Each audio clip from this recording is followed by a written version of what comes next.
ഭാര്യയാണോ നിങ്ങളുടെ കുടുംബജീവിതം സ്വർഗമല്ല. രണ്ട് സ്വഭാവമുള്ള ഭാര്യയാണോ ഈ പുത്തൂര് വന്നിരുന്ന് വാത് കേൾക്കുന്ന ഭാര്യമാരെങ്കിൽ നിങ്ങൾക്കൊരിക്കലും നിങ്ങളുടെ കുടുംബജീവിതം സ്വർഗമാക്കാൻ കഴിയില്ല. അപ്പൊ എന്റെ കുടുംബമാണ് എന്റെ സ്വർഗം എന്നൊരു ഭർത്താവിന് പറയണമെങ്കിൽ ആ ഭർത്താവ് ശ്രദ്ധിക്കേണ്ടുന്ന പ്രധാനപ്പെട്ട ചില കാര്യങ്ങളുണ്ട്. അല്ലാഹുവിന്റെ റസൂല് പറയുന്നു, അൻതത്അമഹാ ഇദാ തുഇംതാ, നീ ഭക്ഷണം കഴിച്ചാൽ നിന്റെ ഭാര്യയും നീ കഴിപ്പിക്കണം എന്ന് നബി മുഹമ്മദ് മുസ്തഫ സല്ലല്ലാഹു അലൈഹി വസല്ലം.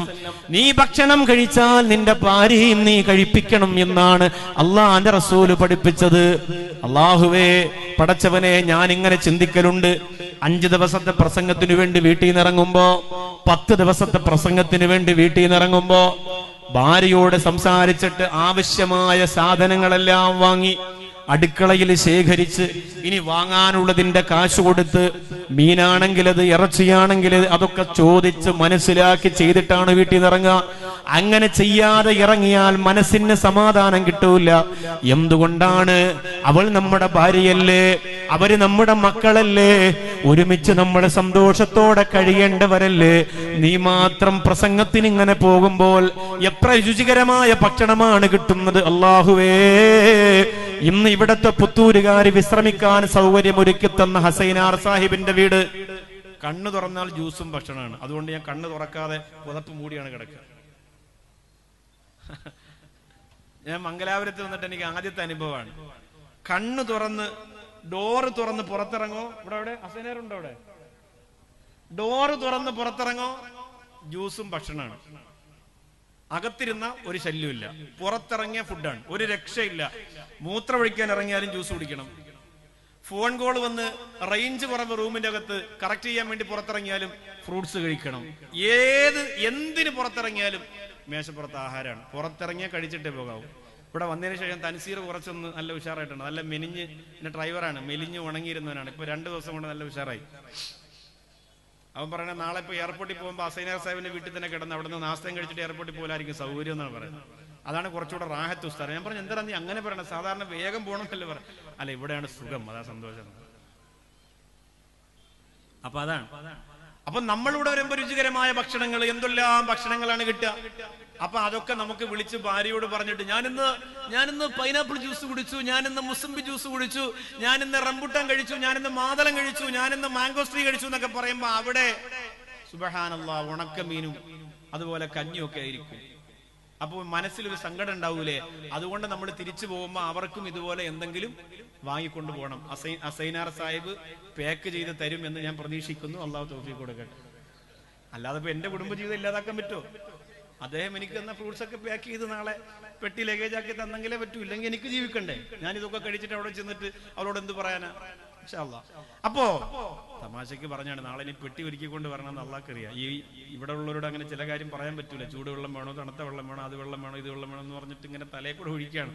അതിന്റെ കൂട്ടത്തിൽ ചിലപ്പോൾ ഇനി എത്ര പെട്ടി കൊണ്ടുവരണമെന്ന് അള്ളാഹു അല്ല. ഒരു സാധനം വേണ്ട, ആവശ്യത്തിലധികം ഞാൻ അവിടെ വീട്ടിൽ വാങ്ങിച്ചു കൊടുക്കുന്നുണ്ട്. നിങ്ങൾ ദുആ ചെയ്താൽ മാത്രം മതി, ഉപദ്രവിക്കാതിരുന്നാൽ മതി. അപ്പൊ നിങ്ങൾ ഭക്ഷണം കഴിച്ചാൽ നിങ്ങളുടെ ഭാര്യക്കും നിങ്ങൾ ഭക്ഷണം കൊടുക്കുക. നിങ്ങൾ എത്രയോ സ്ഥലത്ത് പോയി എന്തെല്ലാം ഭക്ഷണം കഴിക്കുന്നുണ്ട്. വീട്ടിൽ വിളിച്ചിട്ട് കൊടുക്കാൻ കഴിഞ്ഞില്ലെങ്കിലും ഭാര്യയോട് നീ ഭക്ഷണം കഴിച്ചോ എന്നെങ്കിലും ഒന്ന് ചോദിക്കുന്നത് സന്തോഷമാണ്. അങ്ങനെ ചോദിച്ചാൽ മതി. അവർക്ക് എന്ത് സന്തോഷമാകുമെന്നറിയോ? ഇവിടെ എന്നോടൊപ്പം വന്ന പ്രിയപ്പെട്ട ചെറുപ്പക്കാരോടൊക്കെ ഞാൻ പറയാണ്, അവർക്ക് എന്നെ ഏറ്റവും അധികം വെറുപ്പായിരിക്കും നിങ്ങളുടെ ഭാര്യമാർക്ക്. എന്നോടൊപ്പം നടക്കുന്ന അഷ്റഫ് വെള്ളമ്പാടിയുടെ ഭാര്യക്ക് എന്നോട് വെറുപ്പായിരിക്കും. വാക്കവി വന്നാ പിന്നെ എന്റെ ഭർത്താവിനെ കിട്ടൂല. അൻവറാകട്ടെ, ഇഖ്ബാലാകട്ടെ, ഉനൈസാകട്ടെ, അംദുവാകട്ടെ, നിങ്ങൾ ഓരോരുത്തരും അള്ളാഹുവേ ജീവനക്കാർ ഇഷ്ടപ്പെടുന്ന, ഞാൻ എത്രയോ വർഷങ്ങൾക്ക് മുമ്പ് മംഗലാപുരം സുല്ലിയിൽ പ്രസംഗത്തിന് വന്നപ്പോ അള്ളാഹുവേ അന്ന് സ്റ്റേജിൽ വന്നിട്ട് ഇവിടത്തെ ഡേറ്റ് ചോദിച്ച സഹോദരനെ ഞാൻ കണ്ടു. അന്ന് വന്നിട്ട് ചോദിച്ചതാണ്, ഉസ്താദെ ഞങ്ങളെ കുർണടുക്കയില്, ഉസ്താദെ ഞങ്ങളുടെ പുത്തൂരിലേക്ക് നിങ്ങൾ വരണമെന്ന് എത്ര വർഷം കൊണ്ട് കൊതിക്കുന്നവരുണ്ട്. അള്ളാഹുവേ, നിങ്ങൾ ലോകത്തിന്റെ എവിടെ പോയി ഭക്ഷണം കഴിച്ചാലും ഭാര്യയോട് നിങ്ങൾ വിളിച്ചു ചോദിക്കണം, ഭക്ഷണം കഴിച്ചോ? ഭക്ഷണം കഴിച്ചോ? ഇന്നെന്തേ രാവിലെ ഉണ്ടാക്കിയത്? സന്തോഷത്തോടെ ചോദിക്കുമ്പോ അതൊരു സന്തോഷമാണ്, റാഹത്താണ്.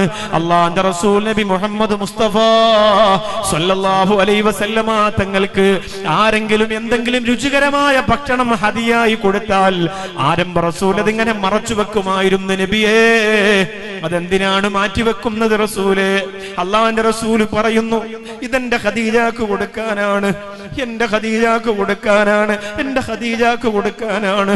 ഒരിക്കൽ അള്ളാഹുവിന്റെ റസൂൽ സല്ലല്ലാഹു അലൈഹി വസല്ലമ തങ്ങൾ പത്തിരിയും ഇറച്ചിയും കൊണ്ട് ഫാത്തിമ റളിയല്ലാഹു അൻഹയുടെ വീട്ടിൽ വന്നു.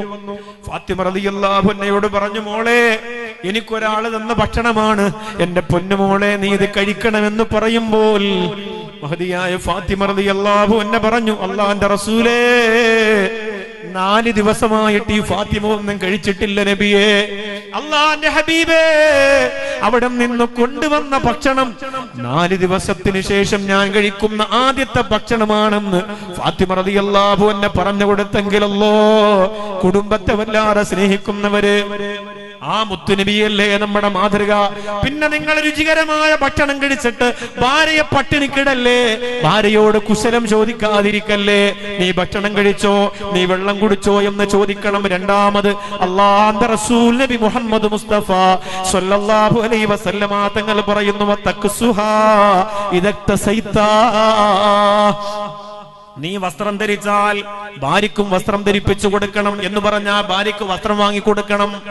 ഞാനിപ്പോ എന്റെ ജുബ്ബ വാങ്ങിയാൽ, ഞാനൊരു തട്ടം വാങ്ങിയാൽ, ഞാൻ എന്റെ ജീവിതത്തിൽ വസ്ത്രമെടുത്താൽ എന്റെ ഭാര്യക്കും തീർച്ചയായും എന്തെങ്കിലും ഒരു വസ്ത്രം വാങ്ങിയിരിക്കും. അതൊരു സന്തോഷമാണ്. അല്ലാതെ നിങ്ങൾ മാത്രം പുതിയതിങ്ങനെ വാങ്ങുക, നിങ്ങൾ മാത്രം പുതിയതിങ്ങനെ ധരിക്കുക, നിങ്ങൾ മാത്രം പുതിയതിങ്ങനെ ഉപയോഗിക്കുക. ഭാര്യക്ക് എന്നും പണ്ട് വാങ്ങിയത് തന്നെ എവിടെ പോയാലും ഒരു പർദ, എവിടെ പോയാലും ഒരു തട്ടം, എവിടെ പോയാലും ഒരു മക്കന, എവിടെ പോയാലും ഒരു മഫ്ത. അങ്ങനെയല്ല. അല്ല, നീ വാങ്ങുമ്പോ നിന്റെ പ്രിയപ്പെട്ടവൾക്ക് കൂടി വാങ്ങിക്കൊടുക്കണേ. അവൾ നിന്റെതല്ലേ, നിന്റെ ജീവന്റെ ജീവനല്ലേ, അവളല്ലേ നിന്റെ സന്തോഷം, അവളല്ലേ നിന്റെ റാണി, അവളല്ലേ നിന്റെ രാജകുമാരി. എന്തേ നിങ്ങൾക്ക് അങ്ങനെ വിശ്വസിക്കാൻ കഴിയാത്തത്? മൊബൈലിന്റെ മുകളിലൂടെ മിന്നിമറയുന്ന ചായം തേച്ച മുഖങ്ങൾ കണ്ട് ഭാര്യയെ മറന്നു പോകല്ലേ ചെറുപ്പക്കാരാ. സിനിമാ നടികളുടെ പിന്നാലെ പോകുന്നവരെ, മൊബൈലിന്റെ ഗൂഗിളിലൂടെ യൂട്യൂബിലൂടെ നഗ്നമേനികൾ കണ്ട് ആസ്വദിക്കുന്ന മംഗലാപുരത്തെ പ്രിയപ്പെട്ട ചെറുപ്പക്കാരാ, പൊന്നുമോനെ, നീ കല്യാണം കഴിഞ്ഞ് അടങ്ങി ഒതുങ്ങി ഭാര്യയാണ് റാണി, ഭാര്യയാണ് രാജകുമാരി എന്ന് പറഞ്ഞ് സന്തോഷത്തോടെ ജീവിക്കേണ്ടവനാണ്. അല്ലാഹുവിന്റെ റസൂൽ മൂന്നാമതായി പറയുകയാണ്, വലാ തളിരിബിൽ വജ്ഹാ, നിന്റെ കുടുംബം സ്വർഗമാകണമെങ്കിൽ നിന്റെ ഭാര്യയുടെ മുഖത്തടിക്കാൻ പാടില്ല. ഭാര്യയുടെ മുഖത്തടിക്കല്ലേ, മുടിക്കുത്തിന് പിടിച്ചു ചിവരിലിടിക്കല്ലേ, ഭാര്യയെ സങ്കടപ്പെടുത്തല്ലേ, എന്ത് വന്നാലും ഭാര്യയുടെ മുഖത്തടിക്കല്ലേ, എത്ര ദേഷ്യം വന്നാലും ഭാര്യയുടെ മുഖത്തടിക്കല്ലേ. എന്തിനാ ചെറുപ്പക്കാരാ? നിന്നെ വിശ്വസിച്ചുകൊണ്ട് 18 വയസ്സുവരെ വളർത്തിയ ഉമ്മയിൽ നിന്ന് വാപ്പയിൽ നിന്ന് നിന്റെ കൈ പിടിച്ചിട്ട് വീട്ടിൽ നിന്ന് ഇറങ്ങി നിന്റെ വീട്ടിലേക്ക് വന്നവളാണ്. രാത്രിയും പകലും നിന്റെ കൂടെയാണ്, ഊണും ഉറക്കവും നിന്റെ കൂടെയാണ്. എങ്ങനെ തോന്നുന്നു ആ പ്രിയപ്പെട്ടവരുടെ മുഖത്തടിക്കാൻ നിനക്ക് എങ്ങനെ തോന്നുന്നു? ചെയ്യല്ലേ, ചെയ്യല്ലേ, ചെയ്യല്ലേ. നിന്റെ ഭാര്യയുടെ മുഖത്ത് ഒരിക്കലും നീ അടിക്കല്ലേ. അടിക്കുന്നതിന് നിയമമുണ്ട്, അതിന് രൂപരേഖകളുണ്ട്, അതൊന്നും വിശദീകരിക്കുന്നില്ല. 4 അല്ലാഹുവിന്റെ റസൂൽ നബി മുഹമ്മദ് മുസ്തഫ സ്വല്ലല്ലാഹു അലൈഹി വസല്ലമ തങ്ങൾ പറയുകയാണ്, വലാ തഹ്ജുർ ഇല്ലാ ഫിൽ ബൈത്തി. എന്തെങ്കിലും വിഷയമുണ്ടായാൽ പിണങ്ങിയിരിക്കേണ്ടത് വീട്ടിന്റെ അകത്തു മാത്രമാണ്. കല്യാണത്തിന് ഒരുമിച്ച് പോകാൻ ഇറങ്ങി, സംസാരിച്ച് വിഷയമുണ്ടായി, പുത്തൂര് സ്റ്റാൻഡിൽ വെച്ചിട്ട് ജംഗ്ഷനിൽ വെച്ചിട്ട് ഭാര്യ ഭർത്താവും തമ്മിൽ ഉടക്കായി, എന്റെ കൂടെ നീ വരണ്ടാന്ന് പറഞ്ഞ് ഇയാൾ ബൈക്ക് കൊടുത്തോണ്ട് ഒറ്റ റോട്ടി ഇറക്കിയിട്ട് പോയാ. നമ്മളങ്ങനെ ഇറക്കിയിട്ട് പോകാൻ വേണ്ടി ചില ഭാര്യമാരെ കാത്തിരിക്കുന്നുണ്ട്, എന്നെ അങ്ങനെ ഒന്ന് ആക്കിയിട്ട് പോരുന്നേ, ഒരു മിസ് കോൾ അടിച്ചാൽ മതി, ടിക്ടോക്കിലുള്ള എത്ര ചെറുപ്പക്കാർ വരുമെന്നറിയോ? ഒരിക്കലും നമ്മൾ അങ്ങനെ ചെയ്യരുത്. അങ്ങനെ മറ്റുള്ള ആളുടെ കൂടെ പോയാലും ഇല്ലെങ്കിലും നമ്മൾ ചെയ്യാൻ പാടില്ല. വീട്ടിനകത്ത് ചെറിയൊരു പിണക്കം വരുമ്പോൾ മാറ്റിക്കിടത്താം, പിണങ്ങിയിരിക്കാം, ഒക്കെ ചെയ്യാം. പക്ഷെ അതിന് കാലാവധിയുണ്ട്. ദീർഘനാൾ അങ്ങനെ ഇരുന്നാൽ കുടുംബജീവിതം ആടി ഉലഞ്ഞു പോകും. പുറത്തിറങ്ങിയിട്ട് യാത്ര പോകുമ്പോ, പുറത്തു പോകുമ്പോ, റോഡിൽ വെച്ച്, പുറത്തു വെച്ച് അങ്ങനെ ഒന്നും ചെയ്യാൻ പാടില്ല. എന്നാൽ നിന്റെ കുടുംബജീവിതം സ്വർഗമാവൂല. ആയിഷ ബീവി റളിയല്ലാഹു തആല അന്നയോട് അല്ലാഹുവിന്റെ റസൂൽ സല്ലല്ലാഹു അലൈഹി വസല്ലമ തങ്ങൾ തന്റെ ജീവിതം കൊണ്ടുപോയത് എത്ര മധുരത്തിലാണെന്ന് നിങ്ങൾക്കറിയുമോ? മുത്ത് റസൂൽ പറയാണ്, അക്മലുൽ മുഅ്മിനീന ഈമാന, ഏറ്റവും വലിയ ഈമാൻ പരിപൂർണതയിലെത്തിയവരാരെന്നറിയുമോ? വലിയ തലയിൽ കെട്ടുള്ളവരല്ല, വലിയ തഴമ്പുള്ളവരല്ല. ഏറ്റവും വലിയ ഈമാനിന്റെ പരിപൂർണതയിലെത്തിയവരാരെന്നറിയുമോ? അഹ്സനുഹും ഖുലുഖാ, നല്ല സ്വഭാവമുള്ളവർ, ഭാര്യമാരോട് മയത്തിൽ പെരുമാറുന്നവരാണ്, ഭാര്യമാരോട് ലത്തീഫായി, ഭാര്യമാരോട് നേർമയായി പെരുമാറുന്നവരാണ്. ഒരു ഭാര്യ എന്റെ ഭർത്താവ് ശരിയല്ലെന്ന് പറഞ്ഞാ അവൻ നിസ്കരിക്കുന്നതിൽ അർത്ഥമില്ല, അവൻ അള്ളാഹുവിനെ വണങ്ങുന്നതിൽ അർത്ഥമില്ല, എന്റെ ഭർത്താവ് എന്നെ നോക്കുന്നില്ല, എന്റെ ഭർത്താവ് എന്റെ മക്കളെ നോക്കുന്നില്ല എന്നൊരു ഭാര്യ പരാതി പറഞ്ഞാൽ ആ ഭർത്താവിന് അള്ളാഹുവിന്റെ പോലും സ്ഥാനമില്ല. ഓർക്കണേ ഭർത്താക്കന്മാരെ, നിങ്ങൾ അവരോട് വെറുതെ പറഞ്ഞാ പോരാ, എന്നെ അനുസരിക്കുന്നില്ല എന്ന് പറഞ്ഞാ പോരാ, ഞാൻ പറയുന്ന പോലെ കേൾക്കുന്നില്ല എന്ന് പറഞ്ഞാ പോരാ. എന്റെ പ്രിയപ്പെട്ടവരെ, നിങ്ങളെ കുറിച്ചൊരു പരാതി നിങ്ങളുടെ ഭാര്യ പറയാണ്, എനിക്കും എന്റെ മക്കൾക്കും ചേർന്നയാളല്ല എന്റെ ഭർത്താവ് എന്നൊരു പെണ്ണു പറഞ്ഞാൽ അവന്റെ നിസ്കാരം പോലും അള്ളാന്റെ മുമ്പിൽ ചോദ്യം ചെയ്യപ്പെടുകയാണ്. അതുകൊണ്ടാണ് എല്ലാം സഹിക്കണമെന്ന് പറഞ്ഞത്, അഡ്ജസ്റ്റ് ചെയ്ത് ജീവിക്കണമെന്ന് പറഞ്ഞത്. ഭാര്യമാര് പറയുന്ന ഒരു വർത്തമാനമുണ്ടല്ലോ, ചില സമയത്ത് അങ്ങനെ പറയും. ആയിഷ റളിയല്ലാഹു അൻഹ നബി തങ്ങളോട് ഒരിക്കൽ പറഞ്ഞു, അന്തല്ലദീ തസ്ഉമു അന്നക നബിയുല്ലാഹ്, ഓ വലിയൊരു നബി വന്നിരിക്കുന്നു. ആയിഷ റളിയല്ലാഹു അൻഹ പറഞ്ഞതാ. ഉംറാന ഉസ്താദിന്റെ ഭാര്യ, അള്ളാഹു ആഫിയത്തുള്ള ആയുസ് കൊടുക്കട്ടെ. ഉസ്താദ് ഇവിടെ നിന്ന് ഷാളൊക്കെ ഇട്ട് സമസ്യയുടെ മുശാവറ മെമ്പറാണ്, വീട്ടിൽ പോയി. അപ്പൊ എന്തോ ഒരു വിഷയത്തിൽ ഭാര്യയായിട്ട് ഉടക്കി. അപ്പൊ ഭാര്യ പറയണു, ഭയങ്കര ഒരു മുശാവറ മെമ്പർ വന്നിരിക്കുന്നു. ഭാര്യ ഇങ്ങനെ പറഞ്ഞാൽ അടി കൊടുക്കാൻ പാടില്ല, കേട്ടോണ്ട് കിട്ടിയ ഷാളും കൊണ്ട് പോയി കിടന്ന് ഉറങ്ങാനേ പറ്റും അല്ലേ? എന്നോട് എന്റെ ഭാര്യ പറയണു പറഞ്ഞാൽ ഞാൻ ആരെന്ന് നിനക്കറിയോടി, ഞാൻ പുത്തൂരിൽ ഫോൺ വിളിച്ച് അവരൊന്നും എന്നെ അടിക്കും, മറ്റാണ്. ഒന്നും മിണ്ടാൻ പാടില്ല, മര്യാദയ്ക്ക് വല്ലതും തരയാണെങ്കിൽ കഴിച്ചോണ്ട് പോയി കിടന്നുറങ്ങുക. ആയിഷ ബീവി റളിയല്ലാഹു അൻഹ ആരോടാണ് ഈ പറയണത്? പുന്നാര ഹബീബ്, ഈ ലോകത്തെ പടക്കാൻ കാരണക്കാരനായ പുന്നാര ഹബീബ് നബി മുഹമ്മദ് മുസ്തഫ സ്വല്ലല്ലാഹു അലൈഹി വസല്ലമ തങ്ങളോട് പറയാണ്, അന്തല്ലദീ തസ്ഉമു അന്നക നബിയുല്ലാഹ്, നിങ്ങൾക്കൊരു ധാരണയുണ്ട് നിങ്ങൾ വലിയ നബിയാണെന്ന്. ആയിഷ റളിയല്ലാഹു അൻഹ പറയാണ്, ഫതബസ്സമ റസൂലുള്ളാഹി സ്വല്ലല്ലാഹു അലൈഹി വസല്ലം, നിബിതങ്ങൾ ഇങ്ങനെ ചിരിച്ചു കാണിച്ചു എന്നാണ്. അല്ലോ, ആ മുത്തിന്റെ ജീവിതം വല്ലാത്ത അത്ഭുതം തന്നെ പ്രിയപ്പെട്ടവരെ. ആർക്കാണ് പറ്റുക? ആരാണ്? ഭാര്യ പറയാൻ, ഒരു വിഷയമുണ്ടായപ്പോ നിങ്ങൾക്കൊരു ധാരണയുണ്ട് നിങ്ങൾ വലിയ നബിയാണെന്ന്.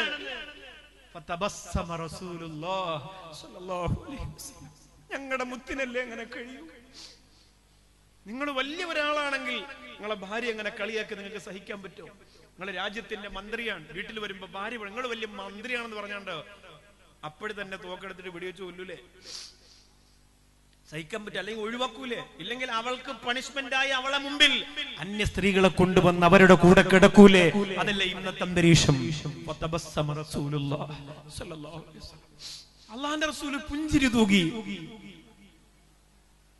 മുല്ല റസൂലിനുൾ വല്ലഭമാരല്ലേ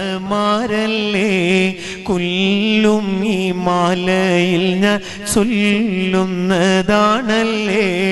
ആയിഷത്തും ഹഫ്സത്തും സൗദാ സഫിയത്തും മൈമൂനത്തും റംലാ എന്തും വസൈനബും കദാ ജുവൈരിയാ ലിൽ മുഅ്മിനീന ഉമ്മഹാത്തും മർളിയാ.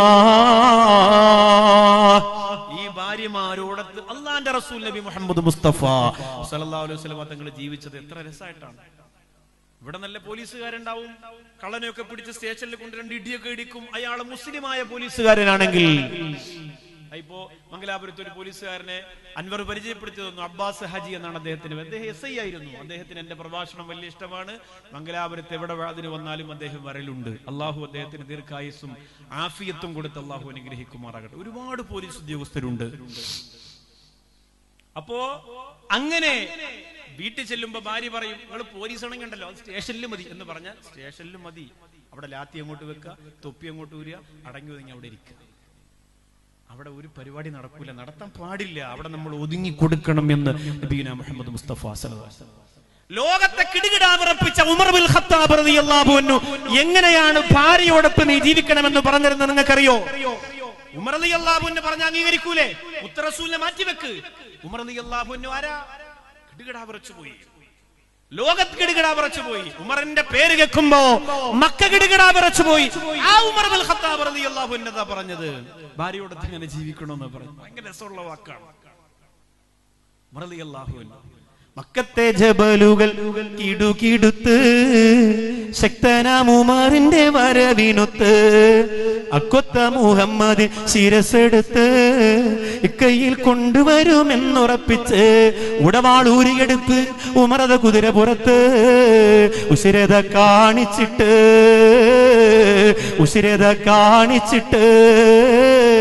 ഉടനടി പുറപ്പെട്ട് ഉലകിന്റെ തെളി ദീപം കെടുത്തുവാൻ വേണ്ടി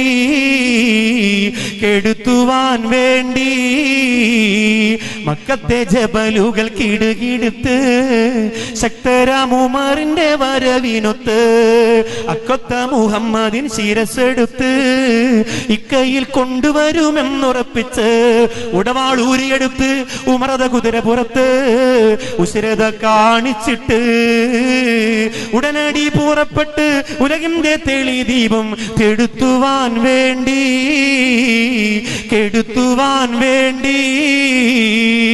കിടുകിടാ വിറപ്പിച്ചുകൊണ്ട് മക്കാ പർവ്വതങ്ങൾക്കിടയിലൂടെ കുതിരകിട പുറപ്പ് ചീറിപ്പാഞ്ഞു പോലെ പുലിക്കുട്ടിയായ മഹാനായ ഉമർ ഇബ്നുൽ ഖത്താബ് റളിയല്ലാഹു തആല അൻഹു പറയാണ്, യംബഗീ ലിറജുലിൻ അൻ യകൂന ഫീ അഹ്ലിഹി കസ്സബീ. ഭാര്യമാരുടെ മുന്നിൽ ഒരു കൊച്ചുകുട്ടിയെ പോലെ നിങ്ങളാകണമെന്ന് ഉമർ ഇബ്നുൽ ഖത്താബ്. ഇസ്ലാമിക ഭരണകൂടത്തെ നിയന്ത്രിച്ച, ഇസ്ലാമിന്റെ ശത്രുക്കൾ മുള്ളിപ്പോയ, മുട്ടിപ്പറപ്പിച്ചു കളഞ്ഞ മഹാനായ ഉമർ ഇബ്നുൽ ഖത്താബ് റളിയല്ലാഹു അൻഹു ഭാര്യയുടെ മുന്നിൽ കൊച്ചുകുട്ടിയെ പോലെയായിരുന്നു. കൊച്ചുകുട്ടിയെ പോലെ അങ്ങനെ കളിപ്പിക്കുക, കളിപ്പാട്ടെടുത്ത് കിളിക്കി കൊടുക്കുക, ഞാൻ അടുത്ത് പോയിരിക്കുക, സുഖമാണോ, ഇക്കിളാക്കി കൊടുക്കുക. നിങ്ങൾ എന്ത് വിചാരിച്ചു കുടുംബജീവിതം എന്ന് പറഞ്ഞു? ഇങ്ങനെ ഭർത്താവായിട്ട് ഭക്ഷണം കൊണ്ടുപോവാ, റോബോട്ടിനെ പോലെ പോയി കിടന്നുറങ്ങും, രാവിലെ എണീക്കുന്നു, ചായ കൊണ്ടുപോവാ, പോയി കിടന്നുറങ്ങും. ഇതെന്റെ ഭർത്താവാണ്. ഇത് ഭർത്താവല്ല, ഇത് വാടകയ്ക്ക് വാങ്ങിയ റോബോട്ടാണ്. ഭർത്താവെന്ന് പറഞ്ഞാൽ ഉമർ റളിയല്ലാഹു അൻഹു പറയാൻ, ഇച്ചിരി താഴ്ന്നു കൊടുക്കണം, ഇച്ചിരി കളിക്കണം, ഇച്ചിരി ചിരിക്കണം, ഒരു രസമൊക്കെ ഉണ്ടാവും, തമാശ പറയണം, പൊട്ടിച്ചിരിക്കണം, ഓടിക്കളിക്കണം, ചാടിക്കളിക്കണം, ഒളിച്ചു കളിക്കണം, ഒക്കെ ചെയ്യണം എന്ന് പറഞ്ഞ് കട്ടിലിന് താഴെ തറ തള്ളിയിട്ടായിരുന്നു. തിരിച്ചൊരു വരവുണ്ടാവും. ഇന്ന് പണ്ടത്തെ താത്തമാരെ പോലെയല്ല, ഇപ്പൊ താത്തമാരൊക്കെ ബ്ലാക്ക് ബെൽറ്റ് ആണ്, ഇങ്ങനെ നിൽക്കും, സഹിക്കാൻ പറ്റൂല. ഇടികൊണ്ടാ പിന്നെ മെഡിക്കൽ കോളേജിലും എടുക്കൂല. അതുകൊണ്ട് അത് ശ്രദ്ധിക്കണം. ആവശ്യത്തിനുള്ള കളിയാണ് ഈ പറഞ്ഞത്. അല്ലാതെ അടുക്കളയിൽ ഭയങ്കര തിരക്കുള്ള ജോലി ചെയ്തുകൊണ്ടിരിക്കുമ്പോ ചെല്ലരുത്. ഗ്യാസ് ഊറ്റിയെടുത്ത് മണ്ടയ്ക്ക് അടിച്ചു തരും. വളരെ ശ്രദ്ധിക്കണം, അങ്ങനെ ചെയ്യരുത്. അത് സമയം നോക്കിയിട്ട് വേണം ചെല്ലാൻ. ആകെ ടെൻഷൻ അടിച്ച് സുഖമില്ല അടങ്ങും നമ്മൾ അങ്ങനെ. നമ്മൾ ആവശ്യത്തിന് അന്തരീക്ഷമൊക്കെ നോക്കി സാഹചര്യമൊക്കെ നോക്കിയിട്ട് വേണം നമ്മൾ ചെയ്യാൻ. ഭയങ്കര സന്തോഷമാണ് അവർക്ക്. നമ്മൾ അങ്ങനെ അവരോടൊത്ത് സഹകരിച്ചാൽ അവരുടെ ജീവിതത്തിൽ അവർക്ക് ഒരിക്കലും പിന്നെ നമ്മളെ മറക്കൂല. ഒരു കുട്ടിയെ പോലെ ഭാര്യയോടൊത്ത് സഹകരിക്കുന്ന ഭർത്താവിന് ലോകത്തു പിന്നെ എത്ര വലിയ കാമുകൻ വന്നവളെ വളച്ചെടുത്താലും, ഏതു വലിയ മുസൽമാൻ വന്നിട്ട് മിസ് കോൾ അടിച്ചാലും അവള് പോവൂല, അവള് മറുപടി കൊടുക്കൂല. എനിക്കെന്റെ ഭർത്താവാണ് വലുതെന്നവള് പറയും. എനിക്കെന്റെ സർവസ്വവും എന്റെ ഭർത്താവാണെന്ന് പറയും. ലുഖ്മാനുൽ ഹകീം റളിയല്ലാഹു അൻഹു പറയുകയാണ്, ഞാൻ വീട്ടിൽ എന്റെ ഭാര്യയോടൊത്തൊരു കുട്ടിയെ പോലെയാണെങ്കിലും വൈദാ കാന ഫിൽ ഖൗമി വുജിദ റജുലാ, ജനങ്ങളുടെ മുമ്പിൽ വന്നാൽ പിന്നെ ഞാനൊരു ആണത്തമുള്ള പുരുഷനാണെന്ന് ലുഖ്മാനുൽ ഹകീം റളിയല്ലാഹു അൻഹു പറയാണ്. വീട്ടിൽ ഇതുപോലെ കൊച്ചുങ്ങളോടെ കളിച്ചുകൊണ്ടിരുന്നിട്ട് പള്ളിയിൽ വന്നിട്ടും അങ്ങനെ കളിച്ചുകൊണ്ടിരുന്നാൽ ജോലി പോവും, ഖത്തീബുമാരുടെ ജോലി പോവും. സെക്രട്ടറി ആണെങ്കിൽ കയ്യും കാലും കെട്ടി നേരെ ഭ്രാന്താശുപത്രി കൊണ്ടിടും. പള്ളി വന്നിരുന്ന് ചിരിച്ചുകൊണ്ടിരിക്കണം, ഖുർആനൊക്കെ എടുത്ത് വെച്ച്. വീട്ടിൽ മാത്രമാണത്. വീട്ടിൽ നിന്ന് ഇറങ്ങിയാൽ പുറത്തിറങ്ങുമ്പോ വീട്ടിൽ നിന്ന് ഇറങ്ങിക്കഴിഞ്ഞാൽ പിന്നെ സ്റ്റാൻഡേർഡായി, പിന്നെ നല്ല പക്വതയുള്ള ആളായി, പിന്നെ